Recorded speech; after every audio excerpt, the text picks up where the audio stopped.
الحمدللہ رب العالمین والصلاة والسلام علی سید الانبیاء و خاتم المرسلین۔ حضرات رسول اکرم صلی اللہ علیہ وسلم کی زندگی سے ایک چھوٹا سا واقعہ میں آپ کے سامنے رکھنا چاہ رہا ہوں۔ اس واقعے میں ایک ذکر ایسا ہے، ایک عظیم الشان ذکر ہے جس کا اجر اور ثواب اس کا اندازہ ہم نہیں کر سکتے۔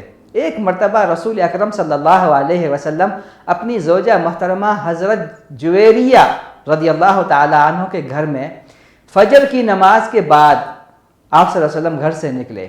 اس وقت حضرت جویریہ رضی اللہ تعالی عنہ نماز سے فارغ ہو کر اپنے مصلی میں ذکر و اذکار میں مشغول تھیں۔ آپ دن بھر مصروف رہے، دن بھر کی مصروفیت کے بعد دوپہر کے قریب دولت کدے پر واپس آ گئے۔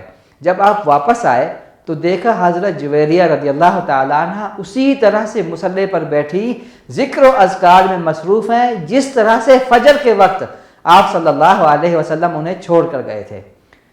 جب اس حال پر آپ صلی اللہ علیہ وسلم نے دیکھا تو آپ صلی اللہ علیہ وسلم نے پوچھا، کیا تم اسی طرح سے ذکر و اذکار میں مشغول ہو جس طرح سے میں تمہیں چھوڑ کے گیا تھا؟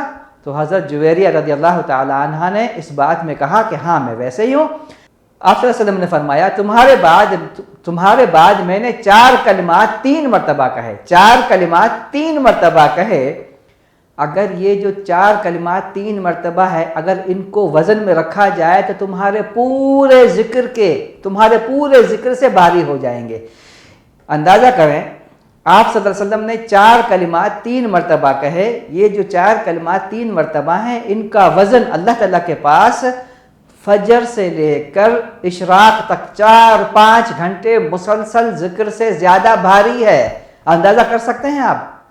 یہ جو 4-5 گھنٹے کا ذکر ہے، یہ جو ہے نا ان 4 کلمات سے کہیں زیادہ کم ہے۔ یہ جو 4 کلمات 3 مرتبہ کہے جائیں، وہ کون سے کلمات ہیں؟ 4 کلمات ہیں جو 3 مرتبہ کہے جانے ہیں۔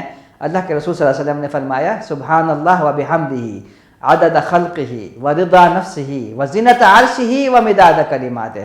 یہ جو 4 کلمات ہیں، سبحان اللہ و بحمدہ عدد خلقہ ورضا نفسہ وزنۃ عرشہ ومداد کلماتہ، یہ 4 کلمات ہیں۔ اگر دن میں 3 مرتبہ کہے جائیں فجر کے بعد تو اس کا جو وزن ہے یا جو اس کا ثواب ہے اللہ تعالیٰ کے پاس، وہ 4-5 گھنٹوں کے ذکر سے کہیں زیادہ ہے۔ اندازہ کر سکتے ہیں آپ کس طرح سے اللہ کے رسول صلی اللہ علیہ وسلم ہمیں تعلیم دے رہے ہیں کہ ہم اللہ تعالیٰ کا ذکر کریں، اور ایسا ذکر کریں جو منتخب ہو۔ اللہ کے رسول صلی اللہ علیہ وسلم نے ہمارے لیے یہ ذکر منتخب کیا ہے اور اس کی فضیلت بتائی ہے۔